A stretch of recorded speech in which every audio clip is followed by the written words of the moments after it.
The hiring office on station Kepler 442 buzzed with the usual chaos of interspecies commerce. Adnan wiped his palms on his work coveralls, trying to calm his nerves as he reviewed the applications for his cargo transport business. 3 years since the trade wars had ended, and human enterprises were finally allowed to hire alien crew members. He needed someone reliable, someone who understood both human and Zephyrian shipping protocols. The door chimed and she walked in. Nehal stood nearly 7 feet tall, her crystalline blue skin catching the artificial sunlight streaming through the station's viewports. The traditional Zephyrian mourning bands around her wrists told Adnan everything he needed to know about her recent loss. Her husband had likely died in the trade wars, leaving her to navigate a hostile galaxy alone. "You are Adnan Chen?" Her voice carried the melodic undertones characteristic of her species, but there was steel beneath it. "That's right. You're here about the navigator position?" She nodded, her large violet eyes meeting his directly. "I have 15 years' experience with deep space navigation. I know 17 human trade routes and 23 Zephyrian ones. I can work with any species technology." Adnan glanced at her credentials on his datapad. Impressive didn't begin to cover it. She'd graduated top of her class from the Zephyrian Naval Academy, served as first navigator on 3 different vessels, and had commendations from human, Zephyrian, and even Karathi commanders. "Why do you want to work for a small human operation? You could get a position with any of the major shipping lines."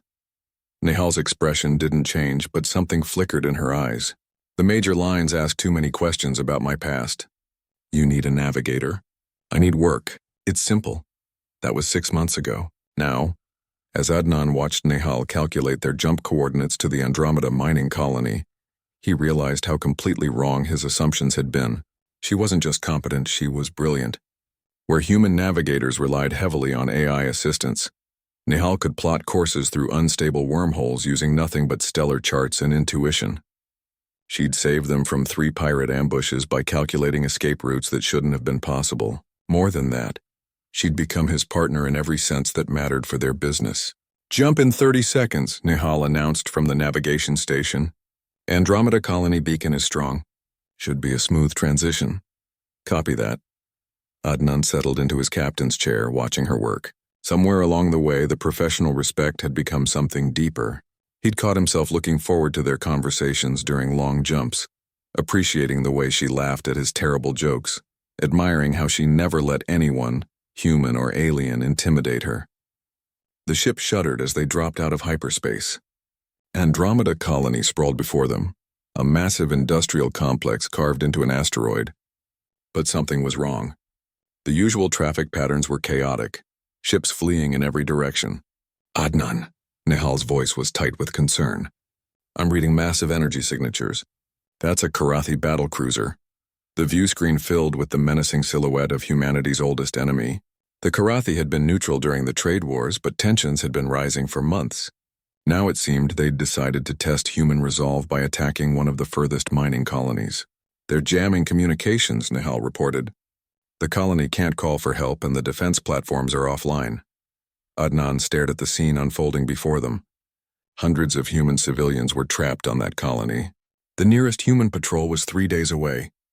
In 3 days, there might be nothing left to patrol. "We have to help them," he said quietly. Nehal turned to face him, her violet eyes reflecting the lights from her console. "We have a cargo transport, Adnan. That's a battlecruiser with enough firepower to crack a moon." "I know what we have." He stood up, moving to stand beside her at the navigation station. "But we also have something they don't expect." "What's that?" "A Zephyrian navigator who's too stubborn to back down from a fight, and a human captain who's stupid enough to follow her lead." For the first time since he'd known her, Nehal smiled, really smiled, not the polite expression she wore for clients. "You want me to fly us directly at a Karathi battlecruiser? I want you to do what you do best. Find us a path that shouldn't exist." Nehal's fingers danced across her controls, pulling up stellar charts, asteroid trajectories, and gravitational field maps. "The mining operation has destabilized several asteroids in the outer ring. If we time it right, use the debris field for cover. Can you do it?" She looked at him with those impossible violet eyes. "Human navigation computers say there's a 0.03% chance of success. And what do you say?" I say human computers lack imagination. Her hands moved with practiced precision, plotting a course that defied logic. Strap in, Captain. We're about to show the Karathi why humans and Zephyrians make such a dangerous combination. The next 30 minutes were a masterpiece of navigation and piloting. Nihal threaded their ship through a debris field that shifted by the second, using gravitational slings and micro-jumps that no human pilot would have attempted. They emerged directly behind the Karathi cruiser, close enough to dock. Now what? Nihal asked. Adnan was already suiting up. Now we remind everyone why humans are so hard to kill. What followed would become legend among the outer colonies. Two beings, one human, one Zephyrian, infiltrated a Karathi battlecruiser using nothing but salvaged mining equipment and sheer audacity. They disabled the ship's weapon systems, restored communications to the colony, and held off the Karathi crew long enough for human reinforcements to arrive. 6 months later, Adnan stood on the observation deck of their new ship, a proper exploration vessel, purchased with the reward money from Andromeda Colony. Nihal approached, carrying 2 cups of coffee, a human habit she'd adopted. The Zephyrian Council wants to offer us a contract, she said, handing him a cup. Deep space exploration in the Magellanic Clouds. And I told them I'd discuss it with my partner. She paused, then added more quietly, my husband. Adnan nearly spilled his coffee. They'd grown closer over the past months, but she'd never spoken about the future in such terms. Nihal, She placed a finger gently against his lips. In Zephyrian culture, when two beings risk everything to save others, when they trust each other with their lives, they become bonded. It's not about species or biology, it's about spirit. He took her hand in both of his. And in human culture, when someone makes you want to be better than you ever thought possible, when they stand with you against impossible odds, you call it love.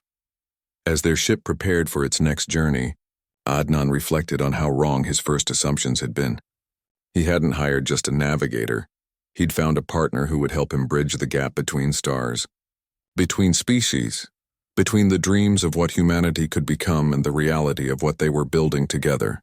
In the vast darkness of space, two beings from different worlds had created something entirely new. A future where love knew no boundaries, and courage came in forms the galaxy had never imagined.